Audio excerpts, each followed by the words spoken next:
সুমন ভাই, আঙ্গুর ভাই এক মঞ্চে দাঁড়িয়ে যেই আমরা প্রতিবাদ করছি, বাংলাদেশে কোনো আওয়ামী লীগের আস্তানা থাকবে না।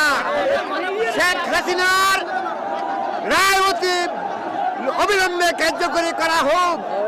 আমরা মানি না, হাজারবাসী মানে না, হাজারবাসী চায় আবার পুনরায় বিবেচনা করার জন্য, পুনরায় বিবেচনা করার জন্য।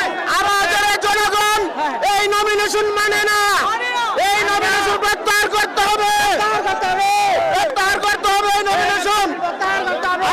সাধারণ জনগণ এই নমিনেশন মানে না, মানি না, মানব না, এই নমিনেশন মানি না।